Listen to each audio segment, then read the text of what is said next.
Assalamualaikum warahmatullahi wabarakatuh.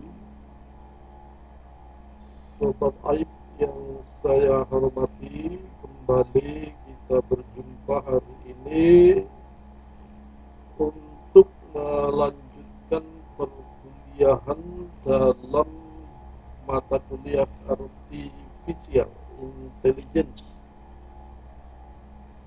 di mana hari ini kita akan masuk ke materi bidirectional search atau pencarian dua arah, di mana di dalam pencarian dua arah ini pertama-tama adalah kita membahas tentang pendefinisian masalah sebagai ruang state. Kemudian kita lanjutkan dengan pembahasan tentang kelebihan atau kekurangan daripada bidirectional search, bidirectional search. Kemudian kita akan akhiri pembahasan tentang bidirectional A start, A bintang. Ya. Oke, Sobat Arif yang saya hormati, kita akan masuk ke materinya, di mana di pembahasan pertama ini kita berbicara tentang pendefinisian ruang keadaan. Ya. Jadi apa sih yang dimaksud di sini sebagai ruang keadaan? Ruang keadaan ini mungkin sudah dibahas di pertemuan sebelumnya dalam topik searching. Ya, jadi pembahasan permulaan tentang searching, yang dimaksud dengan ruang keadaan itu adalah himpunan-himpunan tentang simpul-simpul atau not-not yang akan dicari. Jadi sebagaimana sudah dijelaskan pada pembahasan-pembahasan sebelumnya, bahwa pertama-tama itu kita akan menetapkan root itu sebagai ruang keadaan pertama. Maksudnya adalah root sebagai top simpul atau simpul yang paling pertama, ya, itu kita tetapkan sebagai simpul yang akan diuji pertama kali apakah dia itu solusi atau bukan. Kalau ternyata simpul pertama tadi bukan solusi, maka kita close. Kita buka ruang keadaan yang baru, yaitu himpunan simpul-simpul yang berada pada level pertama dari struktur pohon pencarian. Ya, itulah yang dimaksud dengan ruang keadaan.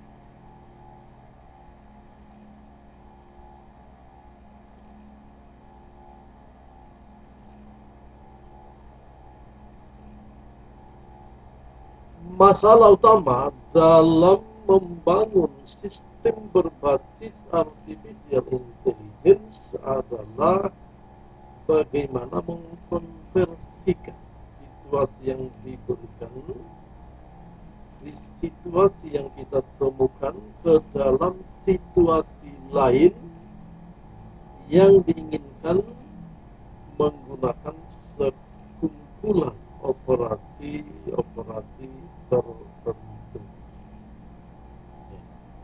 Itu langkah-langkah awal di dalam eh, mendefinisikan masalah sebagai ruang keadaan atau ruang state.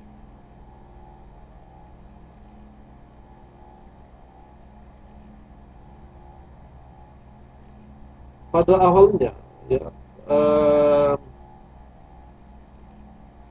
suatu ketika eh, terjadi masalah di dalam bagaimana mengantarkan barang-barang dengan menggunakan kapal laut. Barang-barang itu akan diantarkan ke sejumlah negara yang tentu saja jaraknya mungkin berjauhan, mungkin antar benua. Maka bagaimana caranya untuk bisa mengantarkan barang-barang itu dengan waktu seefisien mungkin dan juga ruang seefisien mungkin. Ya, dalam ilustrasi yang pernah dikemukakan sebelumnya, yaitu dalam kasus traveling apa ini antar jemput misalnya, ya kita akan mencari jalan terpendek untuk mengantar jemput murid-murid atau siswa-siswa yang ikut dalam antar jemput. Ya, jadi kasusnya adalah barang akan diantar ke sejumlah negara yang jaraknya tentu saja jauh-jauh. Ya. Bagaimana kita supaya mendapatkan efisiensi waktu? Bagaimana supaya kita mendapatkan efisiensi ruang?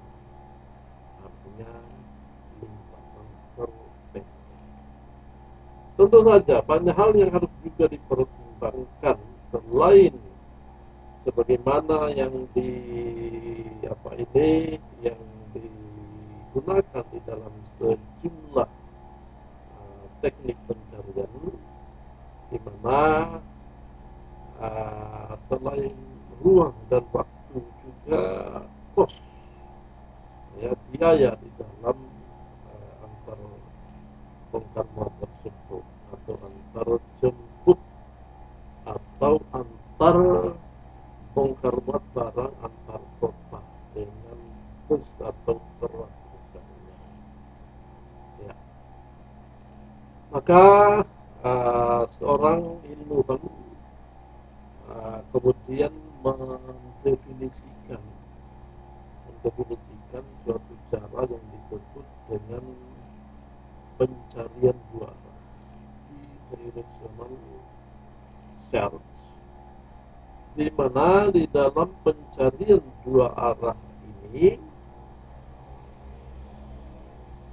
permulaan pencarian itu ada dua titik.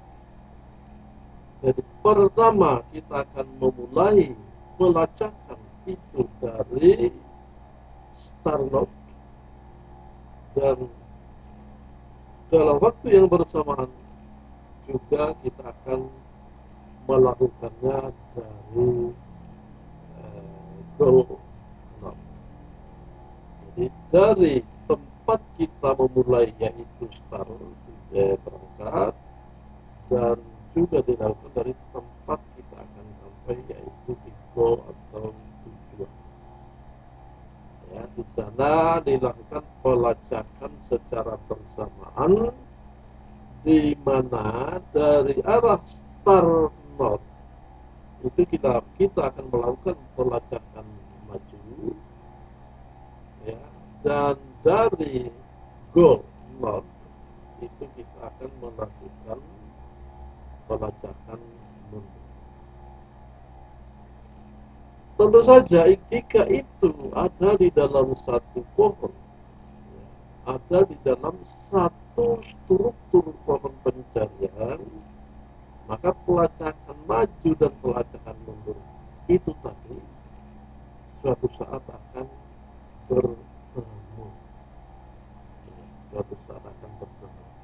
Dan itu kemudian dalam kasus antar bongkar muat barang tadi disebut sebagai brute force search algorithm.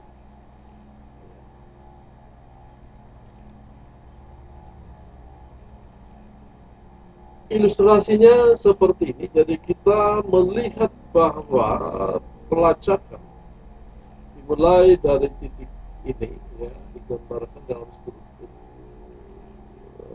di pohon ini. Kita akan mulai dari start dan juga secara bersamaan akan dimulai dari goal.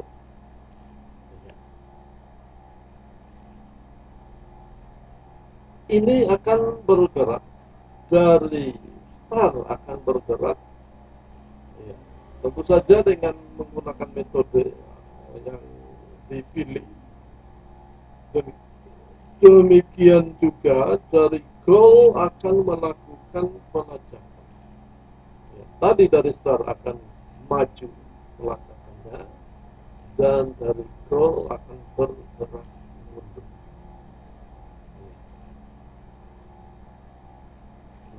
Kira-kira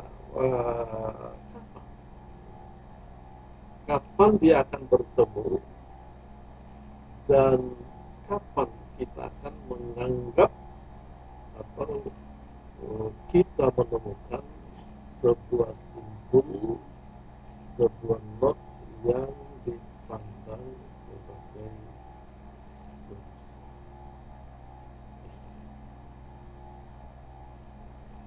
Ya, kita lihat dulu kelebihan daripada pencarian dua arah. Jadi kalau tadi kita lakukan, kita mulai dari dua posisi, dari dua titik, yang satu maju, yang satu mundur, tentu saja yang dari titik pertama tidak akan sampai ke titik kedua. Sebaliknya, titik yang kedua tidak akan mungkin sampai ke titik yang pertama. Maksudnya bahwa titik di mana kita akan memulai proses pelacakan atau pencarian itu, dua titik itu bergerak bersamaan, sehingga satu titik tidak akan mungkin dicapai oleh titik yang lain, yang di mana dimulai juga proses pelacakan. Maka kemungkinan dia akan ketemunya itu idealnya adalah di bagian tengah. Artinya bahwa proses pelacakan yang dilakukan oleh star yang satu, ya, yaitu dari North Star, ya, Star North, dan yang dilakukan oleh Goal North itu memerlukan waktu yang hanya separuh, karena begitu dia bertemu maka itu akan terevaluasi. Ya, begitu pelacakan dari arah yang berlawanan itu bertemu, maka dia akan dievaluasi apakah di sana ditemukan solusi atau tidak ditemukan solusi. Jadi kelebihannya di mana? Kelebihannya adalah efisiensi waktu.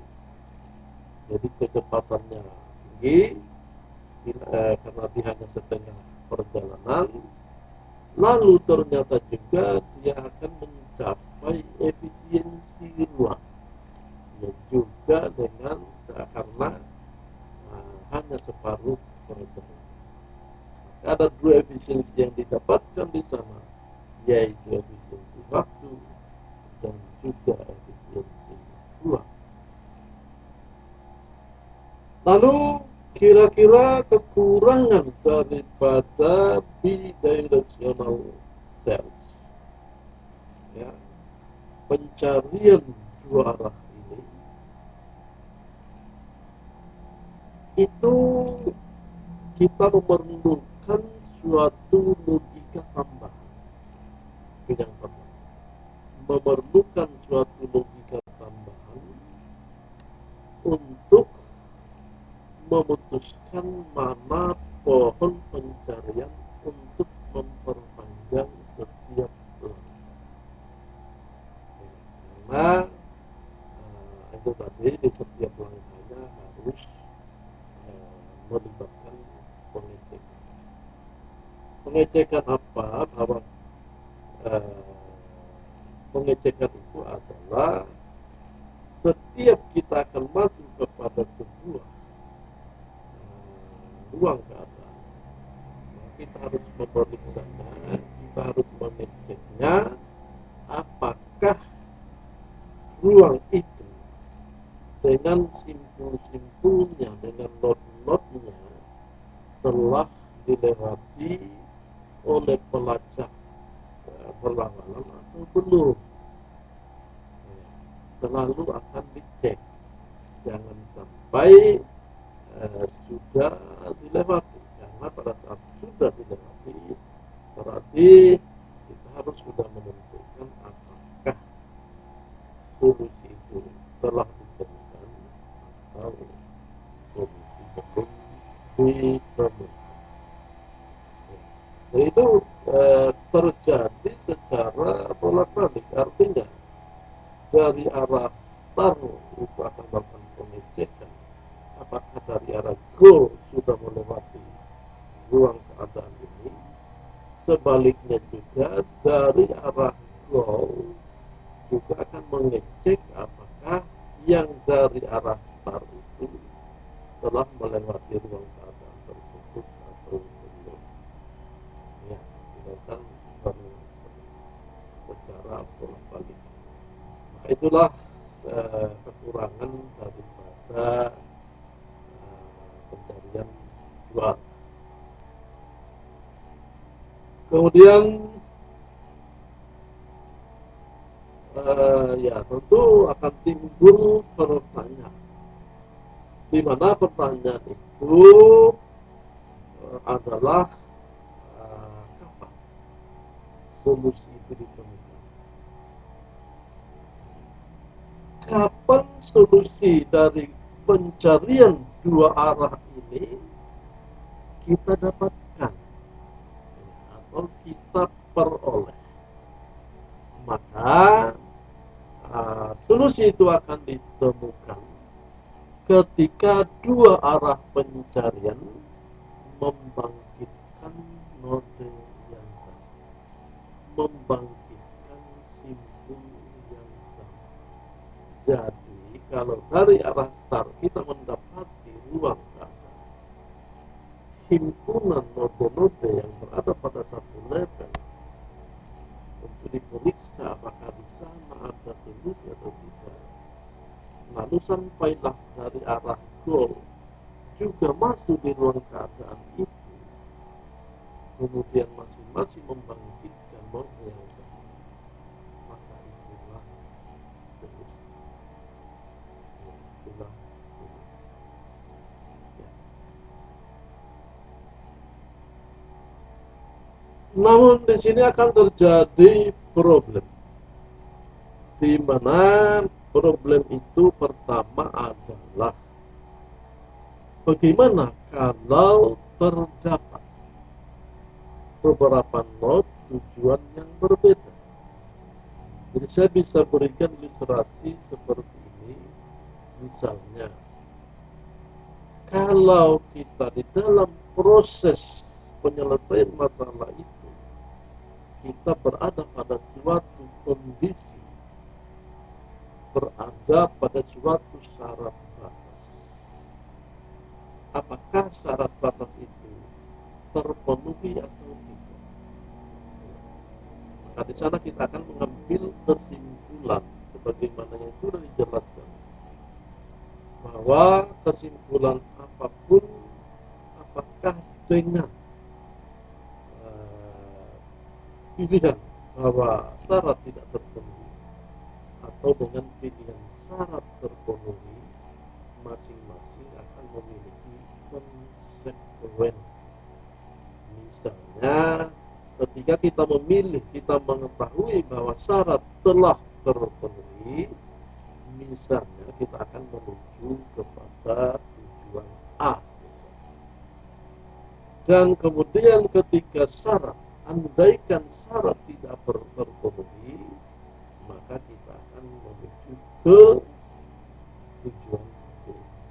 Artinya bahwa di dalam sebuah pemecahan masalah memungkinkan ditemukannya tujuan yang berbeda karena konsekuensi pilihan. Ya, itu ilustrasi. Kemudian juga terdapat perhitungan yang tidak efisien untuk selalu mengecek apakah node baru yang dibangkitkan sudah pernah dibangkitkan oleh pencarian dari arah yang berlawanan. Jadi saya kira tidak cukup jelas tadi, karena pengecekan terus-menerus akan dilakukan, dan itu kita tadi memandangnya sebagai kelemahan daripada bidirectional search. Kemudian yang ketiga adalah bagaimana menentukan strategi pencarian untuk kedua arah tersebut. Misalnya dari arah sumber dan dari arah tujuan digunakan DFS. Ya. Di pertanyaan ini bertubi-tubi. Untuk yang bagian ini adalah pertama, apakah kita memilih BFS? Ya, artinya dua-duanya. Apakah kita memilih BFS? Dua-duanya. Atau bahkan mungkin kita memilih misalnya best first search.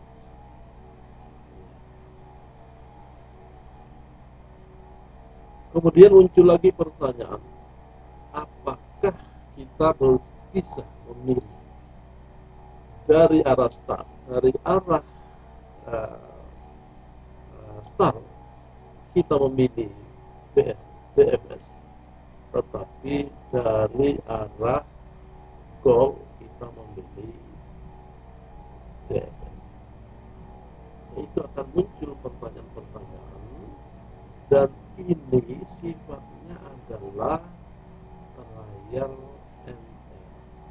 Kalau kita coba dan kita mendapatkan menemukan solusi yang cepat, maka itulah yang bisa dilakukan. Apakah dengan cara yang sama, BFS, DFS, atau BEST, apakah dengan cara mengkombinasikan? Ya, jadi bentuknya adalah trial and error.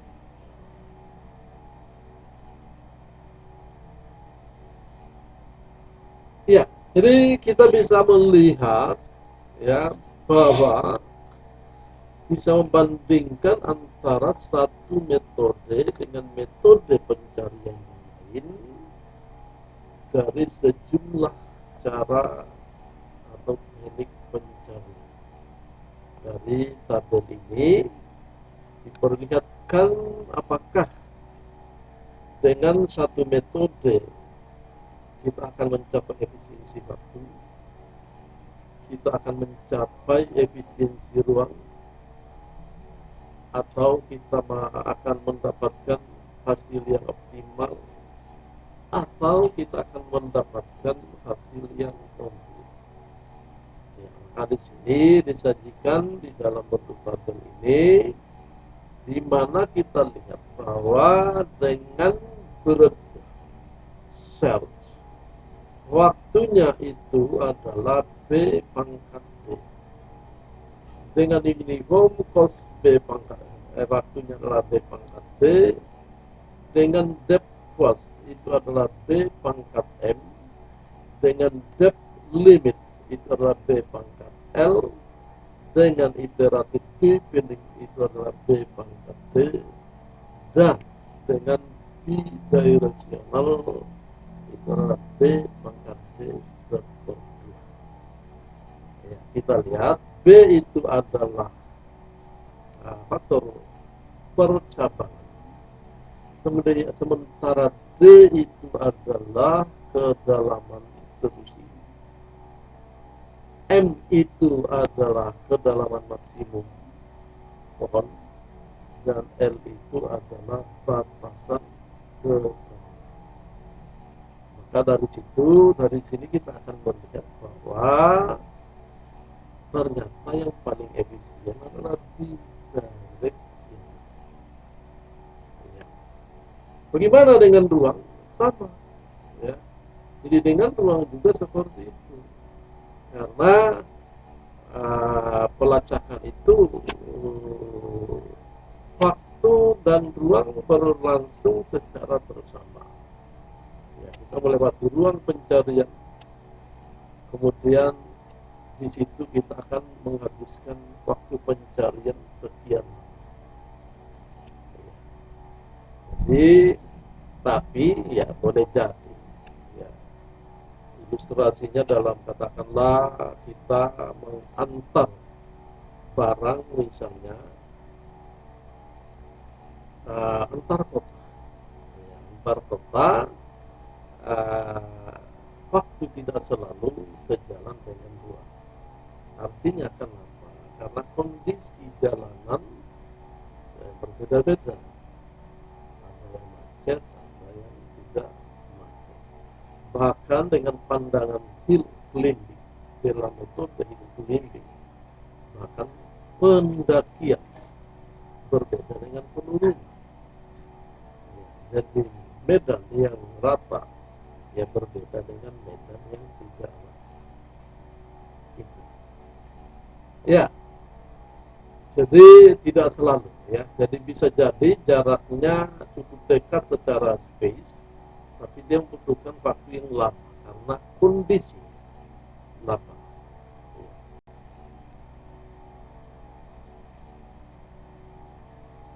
Kemudian ada yang disebut dengan bidirectional A start. Ya. Bidirectional A. Ya. Sebagaimana diketahui di dalam pembahasan sebelumnya sudah dijelaskan bahwa A bintang algoritma itu adalah bagian dari bus cell, di mana dia memperhitungkan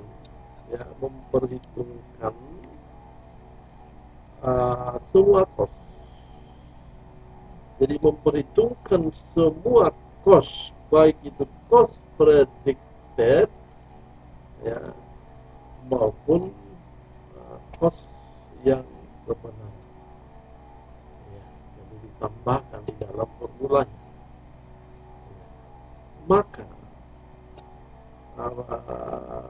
bayangannya adalah ketika kita mencari di seluruh ruang pohon pencarian, kita membutuhkan biaya sekian dan tentu saja sekian seluruh. Tetapi kalau kita mencari dengan metode bidireksional, karena pencarian kita hanya setengah,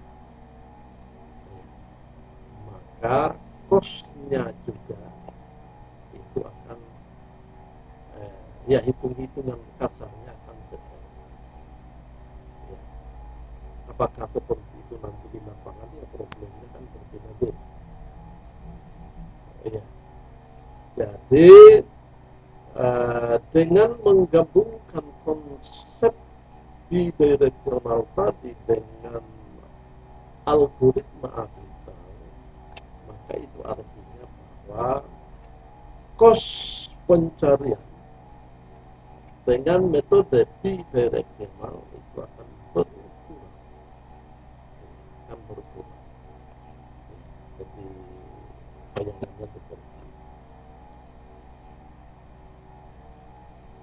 Kemudian diilustrasikan juga, yaitu karena pencarian dalam dengan narasi neuro, ya, neuro, dengan narasi saraf, dengan narasi otak manusia. Ya, maka digambarkanlah dalam pencarian bidirectional ini dengan satu rangkaian saraf-saraf, tentu saja di sini dua, ya, dengan titik pencarian pertama yaitu star, dan satu rangkaian saraf-saraf dengan titik pencarian awal pencarian dari flow dengan rangkaian saraf-saraf. Ya, tentu saja titik pencarian ini akan menghadapi pilihan-pilihan yang demikian banyak, tetapi pada suatu saat ini akan ketemu. Pencarian yang dimulai dari start akan ketemu dengan pencarian yang dimulai dari titik goal. Kapan itu? Kita akan mendapatkan solusinya ketika kita menemukan, kita membangkitkan node yang sama dari kedua arah pencarian. Pada algoritma bidirectional A bintang, pencarian hentikan jika base node dari arah simpul asal telah berada dalam senarai close. Kalau kita sudah berada pada senarai close, artinya pengecekan telah dilewati. Ya, pengecekan telah dilewati dari arah simpul tujuan. Jadi baru ditinggalkan karena sudah open yang baru, yang lama di close. Tapi pada saat itu datang pencarian dari arah yang berlawanan, terjadi pengecekan. Apakah yang sudah close artinya sudah dilewati pencariannya, lalu datang lagi yang dari arah berlawanan juga sudah melewati, juga dalam posisi sudah close. Tinggal dibandingkan adakah node yang dibangkitkan itu sama. Maka jika sama, maka itulah solusi. Ya.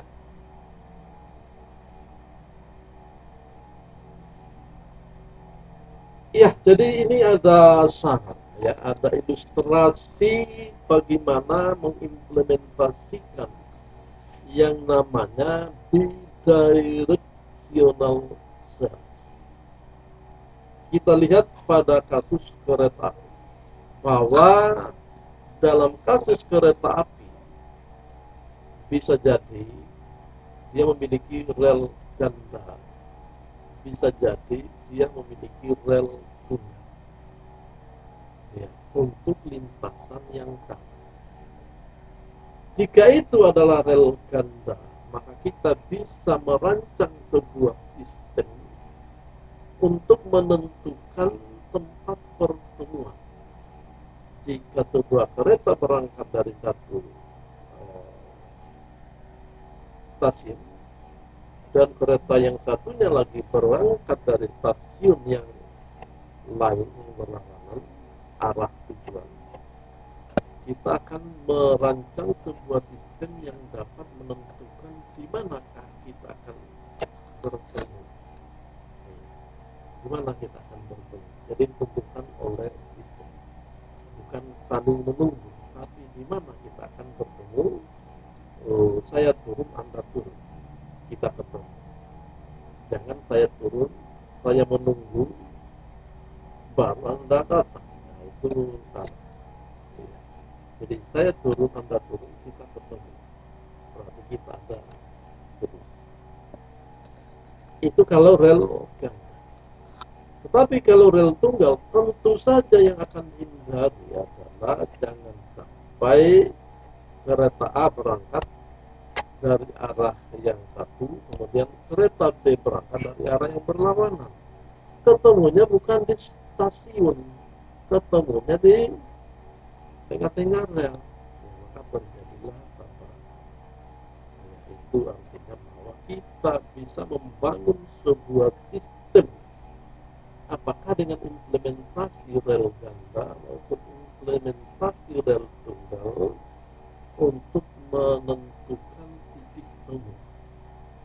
Pertama, titik temu jika ada dua kepentingan yang ingin bertemu.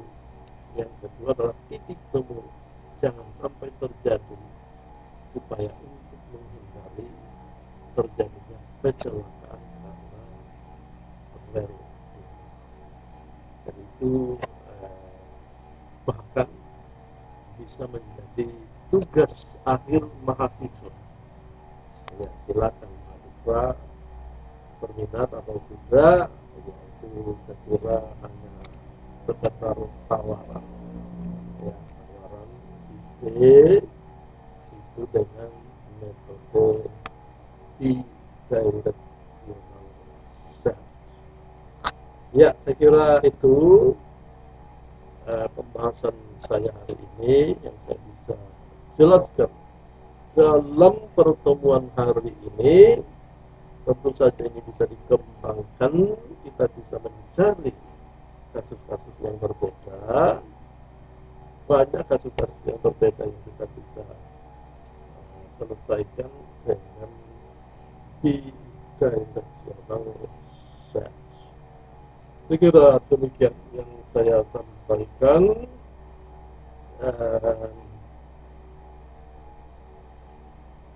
Silakan, saya kira jangan lupa di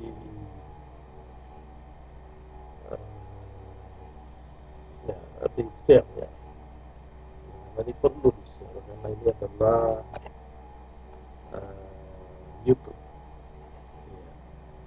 Di share juga, kalau tidak keberatan gunakan like dan di subscribe. Ya, karena kami mau tidak mau karena sudah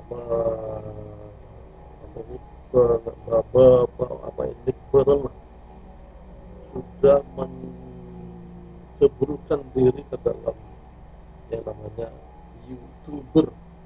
Jadi YouTuber ini kebutuhannya adalah like,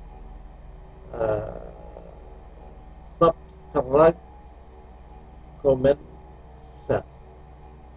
Itu kebutuhan dari YouTuber, kebutuhan dasar daripada YouTuber, ya tentu dengan maksud untuk mendapatkan dukungan dari penonton. Ya, saya kira itu saya akan akhiri. Wassalamualaikum warahmatullahi wabarakatuh.